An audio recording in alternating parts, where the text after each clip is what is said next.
Hello, let's talk about a feeling that is universal, yet deeply isolating. I'm talking about anxiety. I'm talking about sudden irrational panic. I'm talking about irritability and mood instability that seems to come out of nowhere. You've likely been given a simple explanation. You're stressed, you need to meditate, or it's just the pressures of modern life.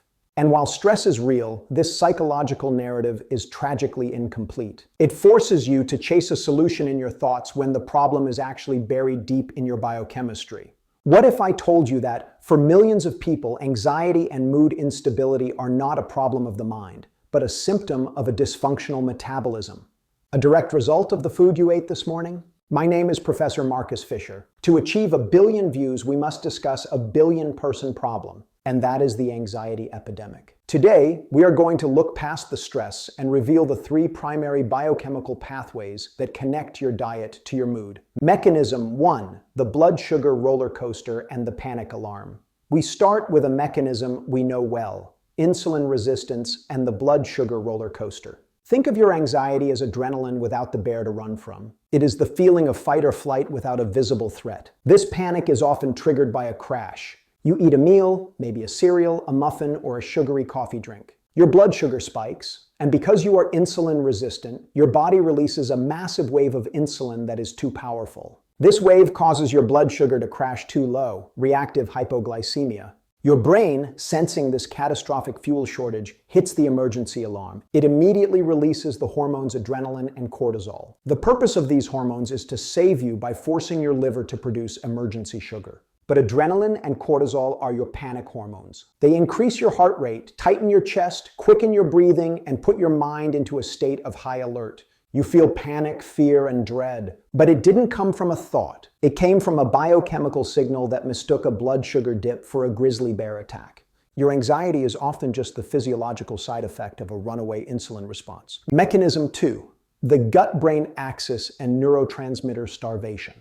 The second pathway is even more profound. It is the connection between your digestive tract and your brain, known as the gut-brain axis. You have heard the gut referred to as the second brain. This is because the gut is not just where you digest food. It is where you manufacture the vast majority of your calming chemicals. For example, over 90% of your body's serotonin, the key neurotransmitter for happiness, calmness, and stability, is produced in your gut. Now, consider the modern diet, high in sugar, refined starches, and inflammatory industrial seed oils. This diet creates chronic low-grade inflammation. This inflammation damages the delicate lining of your gut, creating a condition known as leaky gut or dysbiosis. When your gut is inflamed, 2 things happen. You cannot produce serotonin efficiently. The factories are damaged and the raw materials are missing. The inflammatory chemicals, cytokines, that leak into your bloodstream travel up the vagus nerve Getty images and cross the blood-brain barrier. These inflammatory chemicals literally turn off the happy signals and create neuroinflammation, manifesting as depression, low mood, and irritability. Your anxiety is not just in your head. It is a direct consequence of a gut that is screaming for help.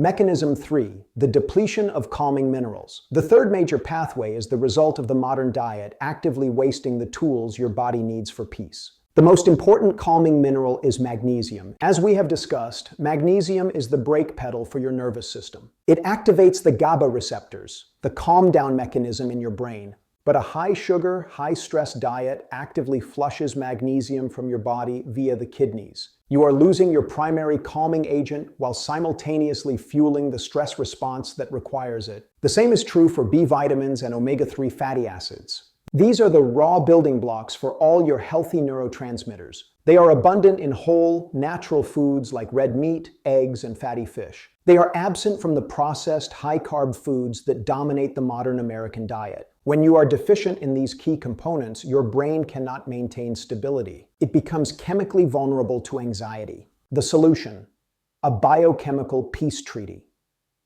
The solution to the anxiety epidemic is not to fight your mind. It is to heal your body. It is to stop sending the signals that initiate the panic. Step 1, stabilize the fuel. This is the non-negotiable first step.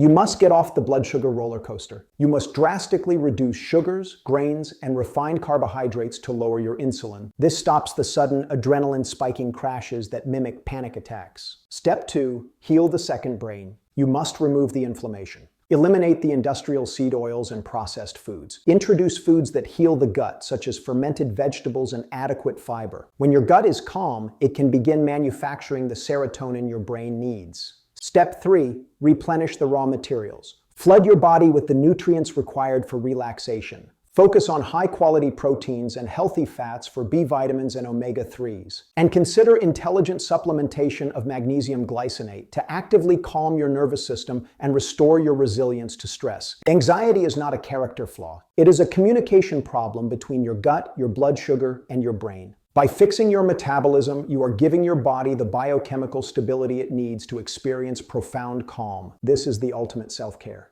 Thank you for your time. In our next video, we will discuss the one food you've been told is heart healthy, that is a primary driver of this inflammation. Please remember to consult your physician.